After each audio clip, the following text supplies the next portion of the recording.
principio, porque todo tiene un principio, cuando me invitaron a dar esta conferencia sobre este tema, digo, el peor tema que se me hubiera podido encargar para hablar.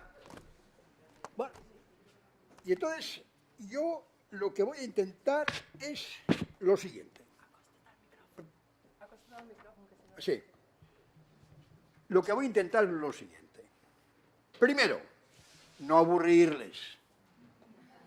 El tema es aburridito, complejo, laberíntico, ambiguo, equívoco. Nadie sabe nada de nada.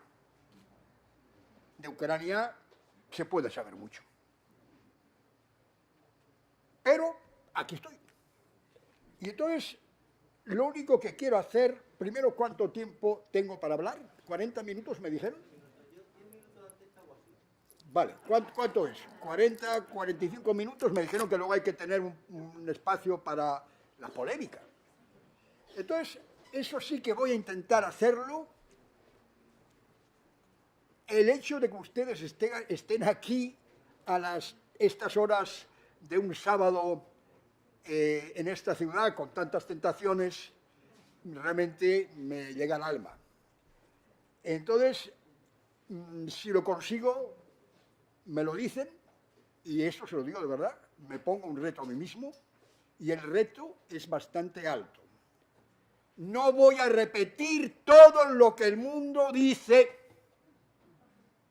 Cuando acabe la conferencia, les rogaré que antes de preguntarme, digan si lo que he dicho hoy les parece bien, al margen de que estén o no de acuerdo. Vamos a ver. El Oriente Medio que yo conocí ya hace años, todavía era un Oriente Medio del que era bonito, era oportuno, quedaba bien repetir una frase del general de Gaulle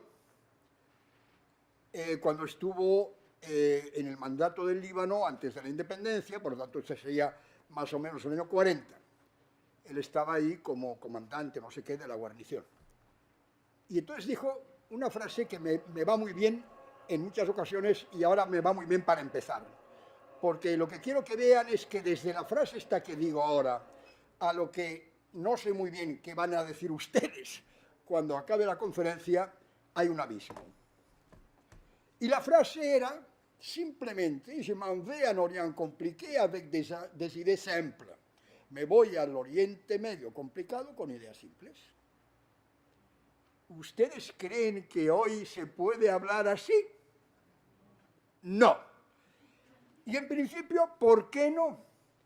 Primero porque el Oriente Medio, y concretamente este territorio del Daesh,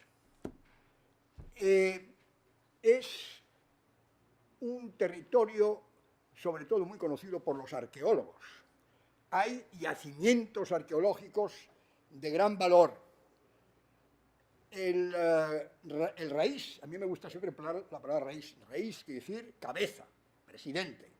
El raíz Saddam Hussein del Irak, que Dios lo tenga en su gloria, después del asesinato que le hicieron, ¿verdad? El tribunal especial que fue compuesto durante el tiempo de la ocupación norteamericana, gustaba decir que el Irak era la cuna de las civilizaciones.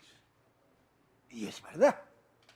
En aquel momento se citaba eso como para ridiculizarle. Siempre en eso yo creo que mi anterior colega aquí lo ha explicado muy bien. Si tenemos unas percepciones en el tema de Ucrania, ya relativamente fácil de entender el tema de Ucrania, tan perversas, ¿cómo podemos calificar, definir las percepciones que tenemos de un Oriente Medio cada vez más complicado de la época famosa de la frase de Gaulle? Porque, y por eso he aludido a los yacimientos arqueológicos, lo que está ocurriendo en Oriente Medio con los problemas es lo de las capas arqueológicas, ¿no? Es decir, una capa, empezaron las capas fenicias, lo que sea, ¿no? Griegos, romanos, bizantinos, entonces estas capas arqueológicas se van yuxtaponiendo, ¿no? Pero no se van mezclando, pero se yuxtaponen. Así pasa con los problemas y los conflictos de Oriente Medio, que se van yuxtaponiendo como capas arqueológicas. En el momento en que yo llegué allí, la capa, políticamente hablando, del problema, el corazón del problema del Oriente Medio, que era lo que gustaba entonces decirse, era, y ustedes acordarán perfectamente, el conflicto palestino-israelí. Este era el tema. A partir del 48, todos los acontecimientos que ocurren en Oriente Medio están vinculados sobre todo a la ocupación israelí de Palestina. Y no me refiero únicamente a las guerras del 48, del 56, del 67 y del 73, que son las guerras árabes-israelíes clásicas, un Estado contra Estados árabes, sino que todo este tiempo da pábulo para que se estén produciendo una serie de acontecimientos que, para ir un poco al grano, diré pronunciamientos militares. Estos pronunciamientos militares se producen en el Cairo, se producen en Damasco, se producen en Bagdad, se producen en Libia, se producen en el Yemen, se producen en el Sudán, y todos de alguna u otra manera están conectados con el problema inicial de la creación del Estado de Israel y la liberación de Palestina, hasta el punto de que ya era sabido y consabido, que casi siempre, en los primeros comunicados que hacía el coronel de turno en Damasco, o bien los generales, el Big Bashi, el Nasser, en el Cairo, en el segundo o tercer punto decían la liberación de Palestina. Evidentemente, el Oriente Medio que tenemos hoy delante de nuestros ojos no tiene nada que ver con eso. Al revés, yo diría que las cosas van tan mal. Yo, desde luego, aquí lo que sí me van a ustedes que perdonar, yo voy a ser catastrófico. Catastrófico. Los problemas que se han ido acumulando en este momento por ejemplo, han puesto de poco relieve a un lado el problema del principio del problema, que es el problema de la ocupación israelí de Palestina. Yo me acuerdo muy bien que en la mitificada plaza del Tahrir, en la cual yo nunca creí mucho, porque digo, yo aquí, francamente, lo que me dice, pues esto de que están aquí todos los egipcios, pues chicos, no sé, yo no lo siento así. Y yo, te puede decir, ¿y usted por qué sientes esto? Si esto es Egipto, yo Egipto profundo, no acabo de verlo claro. Entonces, en la plaza del Tahrir, yo recuerdo cuando empezaron las rebeliones, o las primaveras, en las cuales yo nunca creí, había un tema que salía muy, muy frecuentemente. Decían los israelíes, ya era hora que los árabes se dieran cuenta que su primer problema son los gobernantes que tienen, las dictaduras que tienen, no el problema de la ocupación nuestra. Y entonces se frotaban las manos, y esto no es una frase, me acuerdo, se frotaban las manos israelíes, proisraelíes, que son medio mundo, israelíes, proisraelíes, amigos de Israel, simpatía de medio mundo, o todo el mundo. Se frotaban las manos porque decían, ¿no te das cuenta que aquí no queman ninguna bandera, ni norteamericana, ni israelí? Y todo el mundo estaba contento. Todo el mundo estaba contento. Era la mixtificación de la ilusión, el yo quiero, el pueblo quiere, vamos a cambiar el mundo. Bien. Entonces, aquello nadie lo pudo prever. Nadie lo pudo prever, empezando por los propios árabes. Les pilló a todos como de sorpresa, cuando tampoco era una gran sorpresa, porque todo el mundo sabía en Oriente Medio, todo el mundo, que si algún día se hicieran elecciones generales, no generales, en caso de que hubiera algunas elecciones a hacer, todo el mundo sabía que quién iba a ganar las elecciones, los más preparados, los que estaban con el pueblo, los que están arraigados profundamente en la sociedad jordana, iraquí, siria, egipcia. La cofradía de los hermanos musulmanes, no estos chicos de las ONGs que recibían dinero de Dinamarca y de no sé qué y hablaban inglés y se creían que iban a hacer la revolución por internet. No, no, porque el Oriente Medio es lo que es y no es como nosotros queremos que sea. La misma impresión que hubo de qué está pasando aquí, nadie nos lo ha contado. Acuérdense que el Bush, el padre no, el segundo, el hijo, tuvo aquella idea genial de decir democratización del Oriente Medio desde Marruecos al Yemen. Pues muy bien.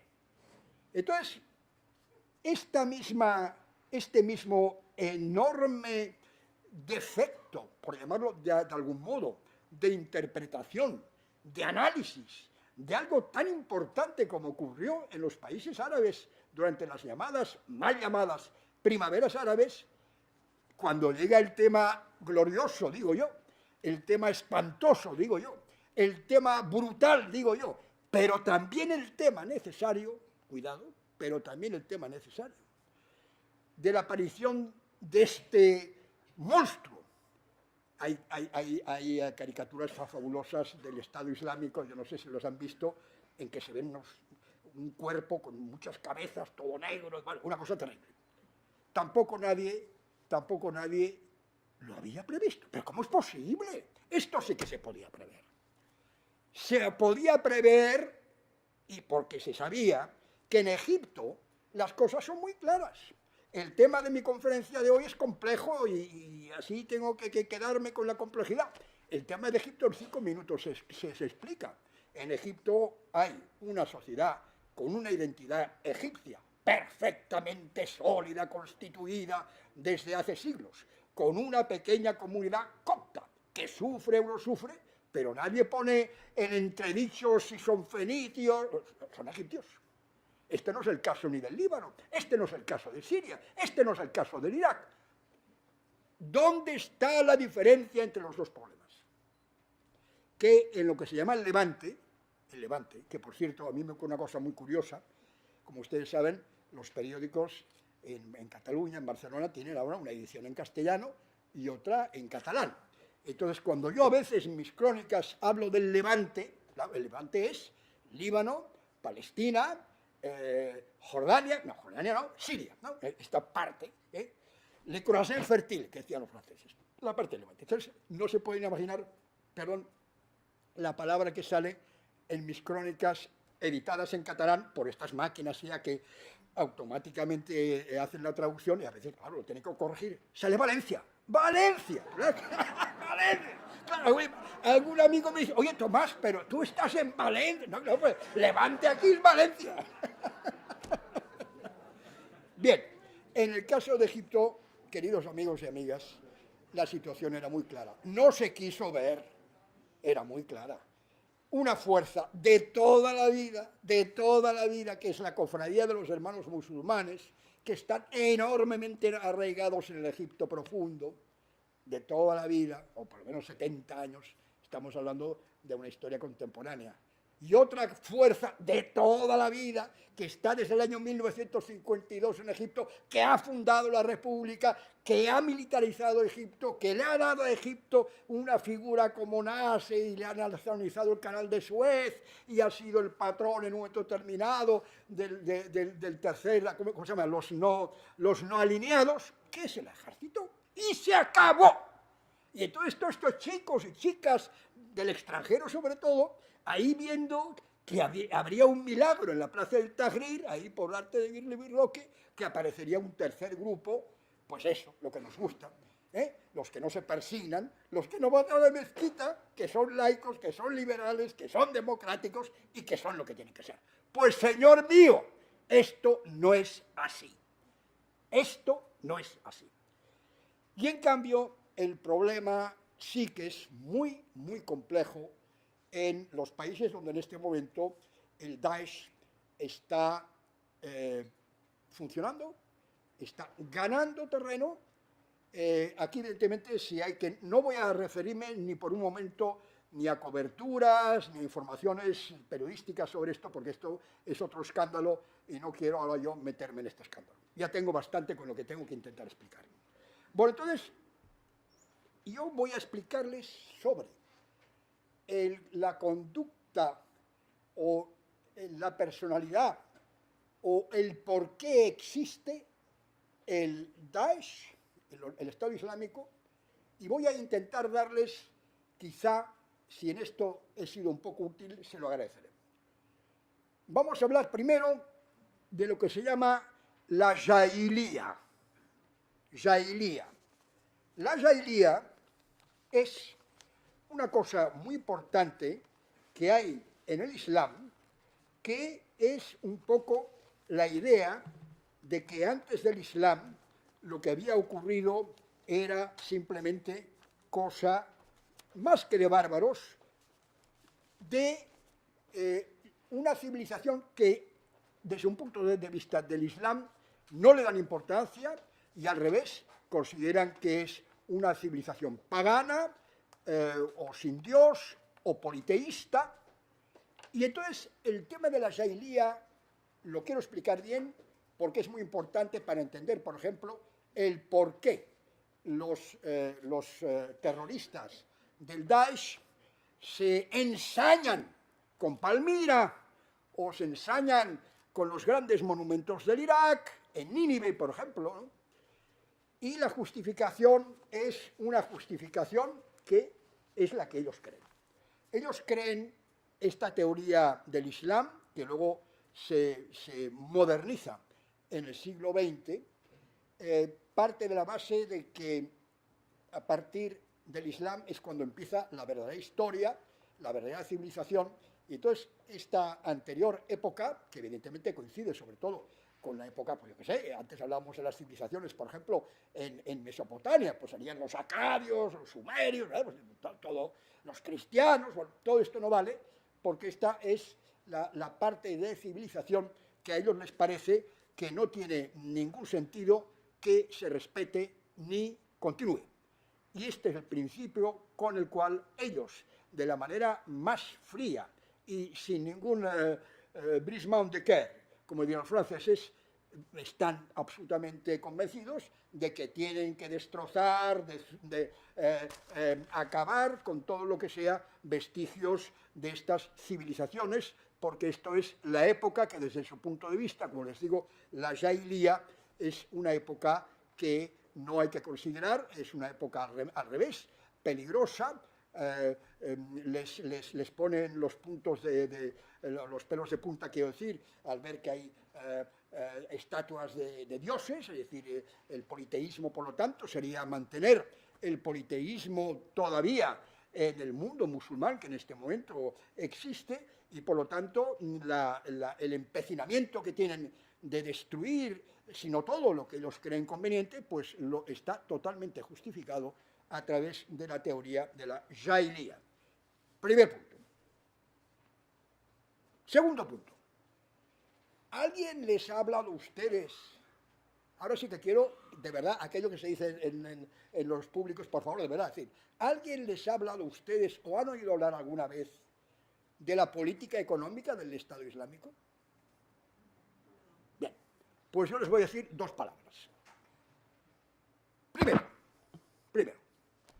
nos encontramos con que las grandes corrientes políticas contemporáneas, que son también contemporáneas de nuestro mundo, y ahora estoy pensando en el primer movimiento islámico, en el primer Estado. Ha habido ya un Estado islámico, ustedes lo saben. El Estado islámico es el Estado del Irán, la revolución islámica a la cual tú te referías. Sí, estuve allí en Teherán en el 79, cuando llegó el imán Jomeini de París, donde había estado exilado, y donde aprovechó el exilio de París para dar a conocer su movimiento, que no lo podía dar a conocer en Irak, donde años antes también había estado exilado. Pero Saddam Hussein, evidentemente, no le daba las mismas posibilidades de poderse comunicar y explicar al mundo lo que era la revolución islámica. Bien, yo recuerdo que siempre se dijo que el imán Jomeini, para el imán Jomeini, el tema económico nunca le había, de alguna manera, ni entusiasmado ni interesado. Es verdad que en el principio de la Revolución Islámica, la República Islámica del Irán, tal como se llama, Al-Jumhuriyya Islamiyya del Irán, es verdad que al principio, por ejemplo, hizo una especie como de reestructuración económica. Es verdad que hubo una clase de la época del Shah, la clase de los, no recuerdo cómo se llaman en farsi, los tayawit, bueno, no recuerdo, lo diríamos los potentados. Es verdad que hubo nacionalizaciones, por ejemplo, de compañías de petróleo, incluso de aviación. Es verdad que hubo un populismo económico, pero a la hora de la verdad no hubo, de hecho, sí que hubo un cambio de clase dirigente. Yo creo que sí que hubo una revolución en Irán. En Irán hubo una revolución. No sé si habrá otra revolución en Oriente Medio, yo no lo veo muy claro. Pero sí que es evidente que hubo alguna que otra cosa, digamos, que hizo cambiar o modificar el ámbito económico, que era de un liberalismo completo en la época del Shah, y que, bueno, hay todavía ahora partes de la riqueza en Irán que están dominados por grupos de poder, que incluso fáctico, que incluso muchas veces escapan al propio control del Estado, y que hubo, como les digo, nacionalizaciones, pero no se puede hablar de que hubiese realmente una política definida por el imán Jomeini. Y entonces lo que ocurrió al final es que aquí se está diciendo desde el principio, los ricos evidentemente fueron los que al final también se aprovecharon de estos cambios, y no hubo ninguna revolución de verdad en el aspecto económico, aunque evidentemente ellos dirán a veces que sí. Bien, el Daesh brilla, el tema económico brilla por su ausencia. Y entonces aquí hay interpretaciones muy pérfidas de gente que a mi modo de ver tiene un gran valor interpretativo, como el gran George Korn. Yo le admiro mucho, es un gran historiador y sociólogo libanés, que es de los pocos que ha hablado de este tema. Y entonces lo explica muy bien, dice no, porque en el fondo el sistema económico que mantiene y va a mantener el Estado Islámico es de lo más clásico y más conservador. Es el bazar, el bazarí, los comerciantes del zoco y el capitalismo. Y entonces aquí hay una serie de interpretaciones rocambolescas que quizá no lo sean tanto, que es que en el fondo del fondo el occidente capitalista no tiene nada que temer con el Daesh. No tiene nada que temer, porque no habrá ninguna norma o reforma económica que pueda poner en entredicho esto que estamos hablando constantemente aquí, como decís, los hilos de qué. ¿El qué? Bueno, que por lo tanto no se preocupen, que en el fondo esto no se va a tocar. Con lo cual, y hay ciertos analistas que, dándole vuelta a la cosa, en el fondo, al mundo occidental, el triunfo del Daesh, cuando esto se calme un poco, que posiblemente se calmará, no habrá tantas cabezas que decapitar, no irá tan mal. Otro tema que quiero explicar. Como ustedes saben, estamos en el año 2015. El año 2015 es un año que, antes de que pasara todo esto del Daesh y lo de Mosul y las victorias fulgurantes del año pasado y de este año, sobre todo en Irak y en Siria, cuidado, también hay que decir que el Estado Islámico ocupa un territorio por encima de la frontera entre Siria, Irak e Irak, ancho. amplio. A veces se dice, yo qué sé, como Polonia, no recuerdo muy bien, se compara con cualquier cosa que yo no sé muy bien. Pero también tengo que aclarar enseguida que en general este territorio es estepa. Son territorios desérticos, con muy poca población. La población se concentra sobre todo en Mosul y en otras partes que tienen ocupadas en Irak. La población que está bajo el yugo del Daesh en Siria, en Raqqa y esta zona, también lindante sobre todo con la frontera iraquí, ya me das ya se acabó, para si no viene a qué, oye, que no tengo... Bueno. O sea que no hay tantos habitantes que estén bajo el yugo del Daesh. Digo entonces, y voy a decirlo con más rapidez, digo entonces que este año se ha cumplido el centenario de la guerra que para los árabes fue una guerra de consecuencias terribles, que es la Primera Guerra Mundial, y ustedes saben que fue una guerra de consecuencias terribles porque el Imperio Otomano pierde la guerra, los ejércitos británico y francés la ganan, se reparten los despojos del Imperio Otomano y llegan los famosos acuerdos Sykes-Picot. Es decir, que si ustedes quieren ser malévolos, una de estas coincidencias, no creo que esto realmente lo pensaran de una manera muy clara. Esta mañana uno de los ponentes ha explicado una cosa muy cierta, cuando ha explicado muy bien que una guerra nunca se improvisa, que una guerra tarda en planearse, que no hay nada de espontaneidad y que todo esto se hace con mucho tiempo y pensándolo bien. Esto está muy claro, estoy muy contento que lo haya explicado muy bien, porque a veces tendremos la impresión que de pronto, no. Todo esto, quien lo planea, quien planeó acabar con Irak, quien ha planeado acabar con Siria, y no con el régimen solo de Siria, como quien planeó acabar con el régimen de Saddam Hussein, y no únicamente con el régimen, sino el Irak en tanto Irak, posiblemente para desmembrarlo en varios estados, en varias entidades. Aquí ya entraríamos en especulación, lo tenían y lo tienen muy en cuenta. O sea que las guerras, cuidado, no es que se hagan en verano, porque yo siempre explico que casi todas las guerras y conflictos armados en Oriente Medio se hacen en verano. Y lo digo porque la mayoría de golpes de Estado, incluso la última guerra entre Israel y el Hezbollah del Líbano, fue en el verano del 2006, o sea, es verdad. Entonces, claro, hay gente que dice, no, esto quiere decir que como así tienen la sangre más caliente, en verano se hacen más guerras. Evidentemente que no. Pero bueno, entonces lo que quiero decir que por lo que ha coincidido el centenario de los acuerdos Sykes-Picot, que es para el Daesh un tema muy interesante porque evidentemente ellos en un signo muy simbólico hicieron, después de la ocupación de Mosul, hicieron los mojones, no sé cómo se llama exactamente, que separan la larga frontera del desierto, de estepas entre Siria e Irak. Las primeras cosas que hicieron fue arrancarlos para evidenciar que su visión del Oriente Medio que quieren hacer es una visión transnacional.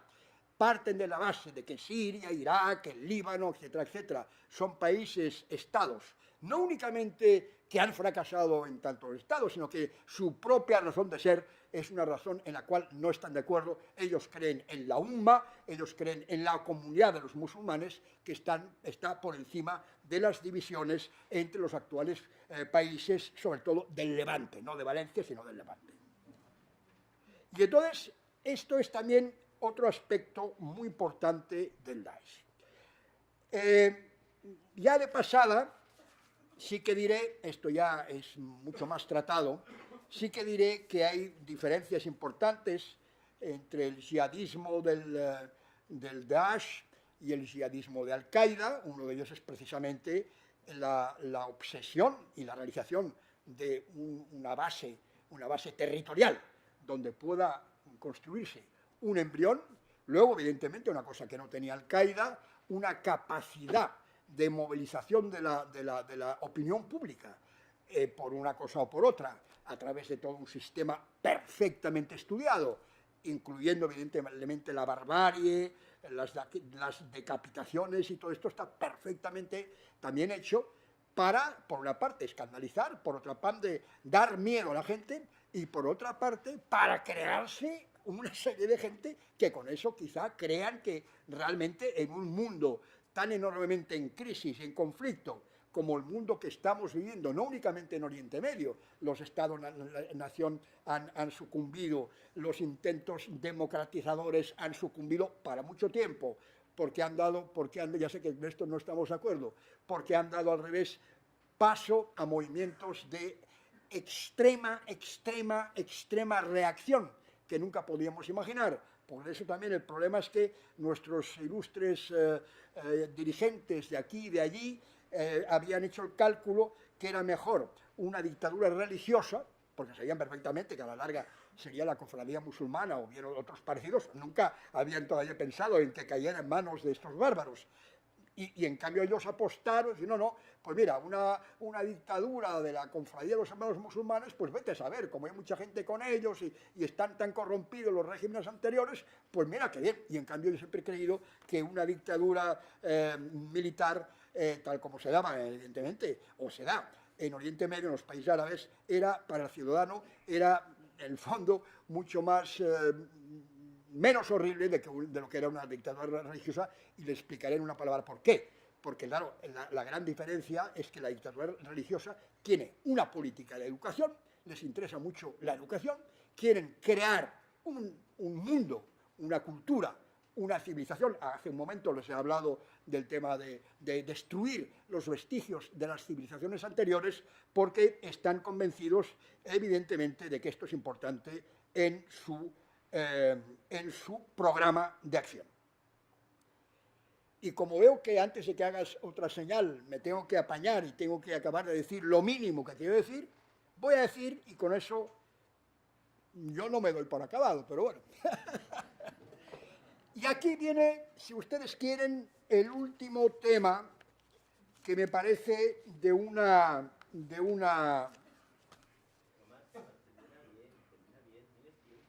bueno, es que como tú me estás haciendo... Bueno, bien, entonces respiro. Bueno, entonces, aquí hay una cosa que yo veo, considero, opino, y como todo es opinable, yo creo que el fenómeno del Daesh es sobre todo un fenómeno ideológico. Supongo que ya se están dando cuenta de lo que digo. A mí me parece que el tema militar es el menos importante. El tema militar, bueno, pues continuará, no continuará.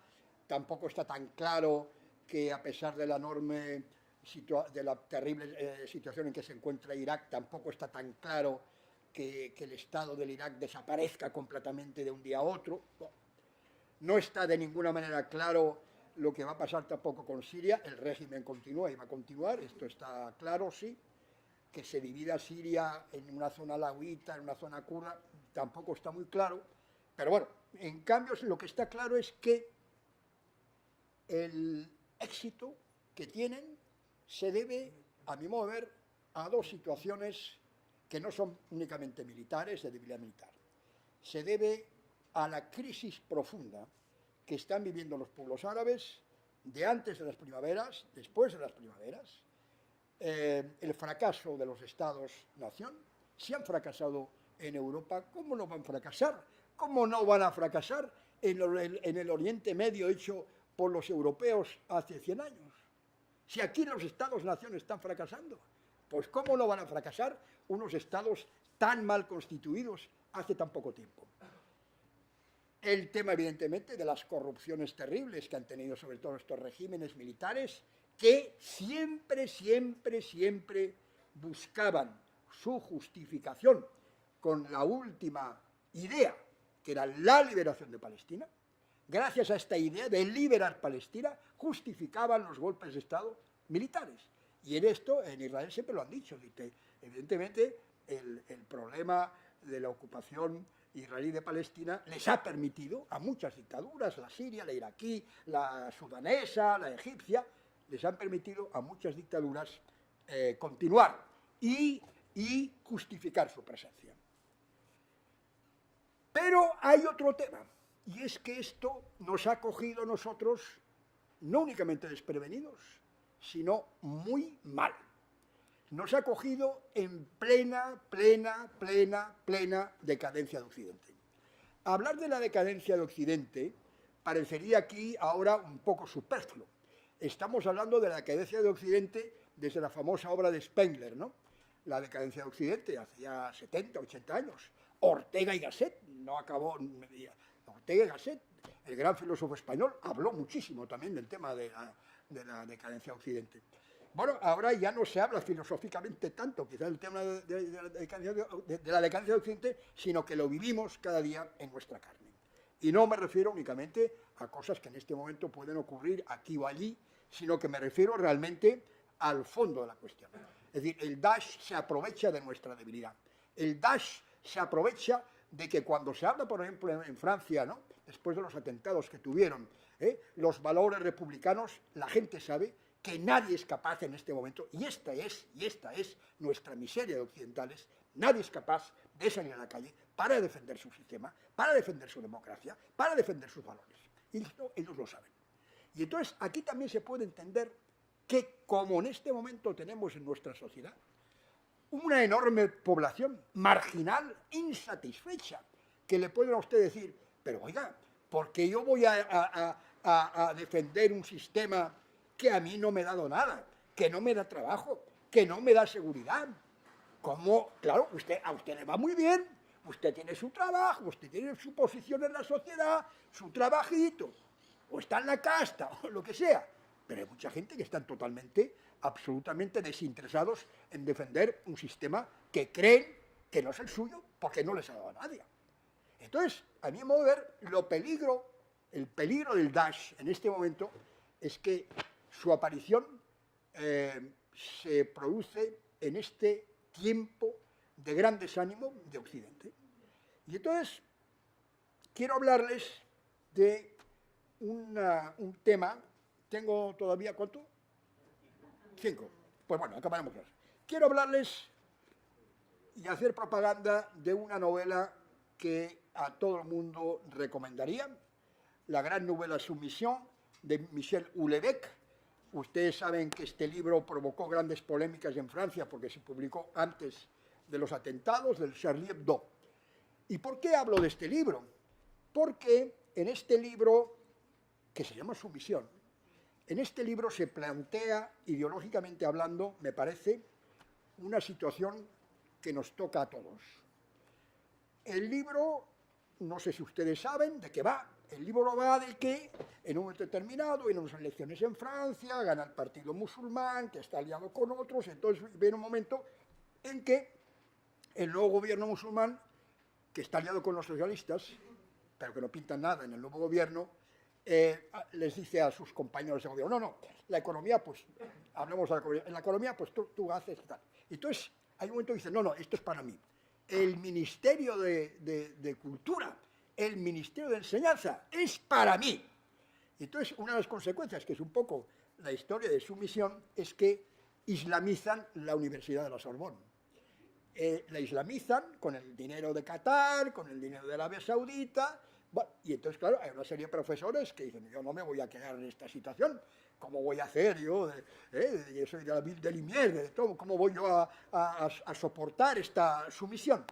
Y entonces, con esto iré acabando ya. Entonces, el personaje de la novela, que yo creo que sería más bien uno de nosotros o de nosotras, es decir, un ciudadano europeo que no está mal, tampoco está bien, es profesor de la universidad, bueno, no ha hecho una gran carrera, pero no está mal lo que ha hecho, su tesis doctoral estuvo bien acogida, tampoco fue una cosa deslumbrante, económicamente pues tiene un sueldo de la universidad, o sea, tiene tiempo. En el aspecto de su vida sexual, pues bueno, aquí ya pues se va arreglando la cosa con la libertad sexual, las discípulas, alumnas con las cuales tiene una buena relación, o sea que el hombre, pues muy bien, oye, tú, como yo y como el otro. Las grandes ilusiones pues se dejan ya un poco de lado, las grandes aspiraciones, de lo del 68, estuvo en el 68, por cierto, en la Revolución de Mayo, la imaginación au pouvoir y todo esto, ya, pues bueno, hay que dejarlo de lado, lo que contaba hoy también una de nuestras colegas, ¿no?, cuando decía, al hablar de esta narrativa para darle a la gente una una nueva aspiración. Bueno, si consiguiéramos todavía tener el 3% de nuestras ilusiones, ¿verdad?, todavía en vivo, no estaría mal. Entonces, este libro tiene el gran acierto de escribir este personaje, que yo creo que sería bastante representativo de lo que es un cierto europeo ahora. Y entonces ahora, para acabar, viene el final. Llega un momento en que él no sabe muy bien qué hacer, hay colegas de él que se han ido, otros colegas que continúan. Entonces, el nuevo rector o el nuevo decano es un antiguo compañero suyo y le invita a su casa. Le invita, entonces él llega a un palacete que hay en el distrito noveno, en el 10 arrondissement, y bueno, él entra allí, ve que vive con mucha comodidad, ve que está rodeado de unas chiquitas que no se sabe muy bien qué hacen y que, en fin, que todos están ahí y tal, en fin. Y entonces habla la conversación con él. Le dice, oye, tú eres un gran profesor de literatura, a nosotros nos gustaría mucho que continuaras en la universidad. ¿Tienes problema de dinero? ¿Cuánto ganas? Tanto. 4 veces más. Bueno, bien, tú, va. Entonces le va intentando persuadir, ¿no?, de que se quede, de que no le va a pasar nada. Entonces el tío se da cuenta, digo, bueno, claro, el otro dice, no, claro, tú ya estás pensando, claro, que con eso de los hombres, las mujeres, aquí la cosa de la fornicación va a ser un poco más complicada. No hagas nada, porque tú sabes muy bien que para nosotros, y esto es una cosa muy sutil, para nosotros los intelectuales valéis mucho. O sea, que ella le va diciendo que no va a tener que tendrá desahogos sexuales más bien como antes o quizá mejor.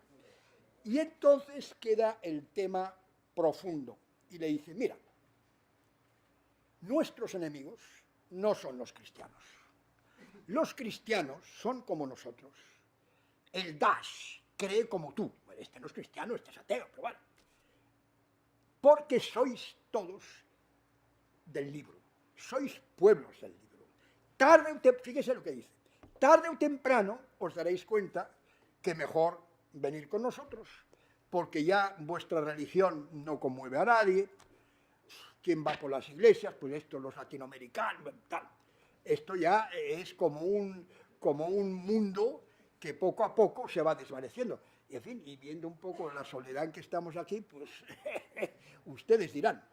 Y entonces le dice, tienes que entender que los cristianos son nuestros hermanos, que los cristianos por sí mismos se van a acercar cada vez más al Islam. Se darán cuenta, ya lo saben, que es nuestro único Dios. Entonces, claro, el problema es que el Dios del Daesh exige la sumisión total.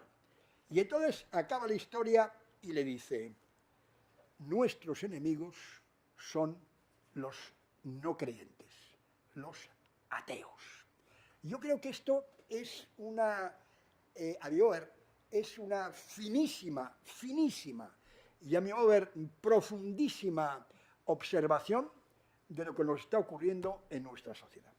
Y ahora, para acabar, con una nota, no de color, pero una nota simpática, aquí tengo tantas cosas que decir que no las puedo decir, pero bueno, el palacete este en que vive el nuevo rector, el rector de la Universidad Islamizada de la Sorbonne, donde hubo, ya los que tengan una cierta edad se acordarán que fue exactamente en el Quartier Latin, la Sorbonne, donde hubo la Revolución de Mayo del 68, de la cual hablamos contigo el otro día. O sea, hay aquí toda una serie de connotaciones, como de señales para que la gente entienda un poco eso, ¿no? La gente, claro, de una cierta historia personal, ¿no?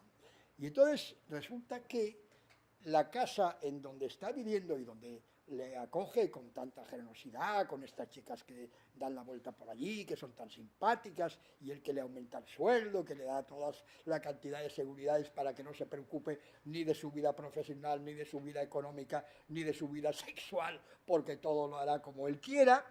Y entonces al final resulta que, y en esto también tiene mucha gracia este gran hombre, que ya saben que fue un premio Nobel, al final resulta que vive en un palacete muy, muy conocido, en lo que podríamos llamar As Lletrafarits de París, porque el el palacete donde vive el nuevo rector islamista de la Universidad de la Sorbonne, islamizada, pero a la vez que le necesita este señor, es donde vivía un escritor francés que se llamaba Jean Paulhan.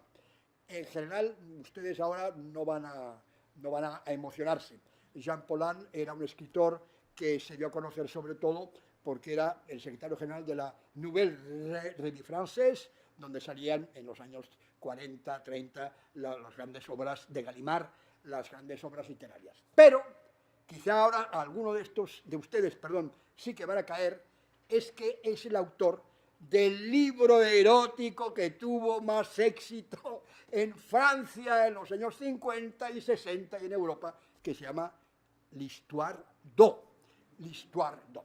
Entonces, con eso voy acabando ya y digo que la situación es la que es. Digo que hay también un tema que no podemos olvidar. ¿Hasta qué punto interesa que exista el Daesh o no? Bien, entonces aquí yo me he encontrado con un poema que les voy a citar, que viene al cuento. La traducción es en español, no es muy largo, pero se lo voy a recitar porque me parece que les va a entender por qué lo leo. Es un poema nada menos que del gran poeta Cavafi, el gran poeta griego Cavafi de Alejandría. El poema se titula Esperando a los bárbaros en Alejandría. Esperando a los bárbaros. Y empieza. ¿Qué es lo que esperamos reunidos en la plaza pública? Los bárbaros llegarán hoy. ¿Por qué tal inacción en el Senado? ¿Por qué están sentados los senadores sin pasar ni aprobar leyes? Porque los bárbaros llegarán hoy. ¿Qué nuevas leyes podrían los senadores pasar? Cuando los bárbaros lleguen, ellos harán las leyes. ¿Por qué se levantó nuestro emperador tan temprano y está sentado en la puerta principal de la ciudad, sobre el trono agitado, llevando su corona? ¿Por qué los bárbaros llegarán hoy? Y el emperador los espera para recibir a su jefe. De hecho, se ha preparado para entregarles un pergamino, en él están escritos muchos títulos y nombres de honor. Porque han salido nuestros 2 cónsules y los pretores, llevando hoy sus rojas togas bordadas, ¿por qué llevan brazaletes salpicados de amatistas y anillos de brillantes esmeraldas que refulgen? ¿Por qué portan costosos bastones tallados magníficamente con plata y oro? Porque los bárbaros llegarán hoy, y estas cosas deslumbran a los bárbaros. ¿Por qué no vienen los dignos oradores, como de costumbre, a hacer sus discursos, a decir lo suyo? Porque los bárbaros llegarán hoy, y ellos se aburren con la elocuencia y las disertaciones. ¿Por qué esta súbita inquietud y confusión? ¿Cuán solemnes se han vuelto sus caras? ¿Por qué se vacían rápidamente las calles y plazas? Y vuelven todos a sus casas, tan pensativos. Porque la noche está aquí, pero los bárbaros no han llegado. Algunas personas llegaron desde las fronteras y dijeron que ya no quedan bárbaros. ¿Y el final? ¿Y el final? ¿Y qué será de nosotros ahora sin los bárbaros? Esta gente era una especie de solución. Bien, supongo que han entendido y voy a dar ya el clavo final. Evidentemente, la existencia del Daesh, como antes fue la existencia de Al-Qaeda, como antes fue, acuérdense, cuando se acabó la Unión Soviética, cuando el comunismo fracasó.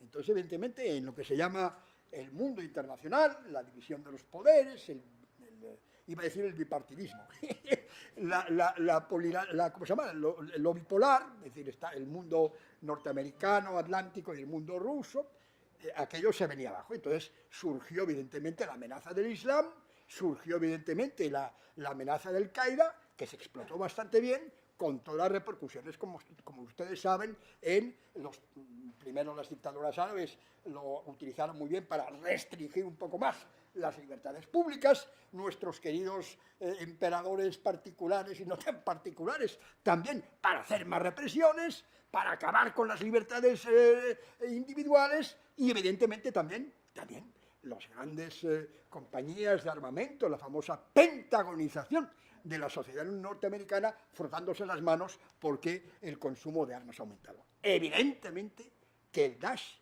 es para mucha gente una muy buena solución. Ya está.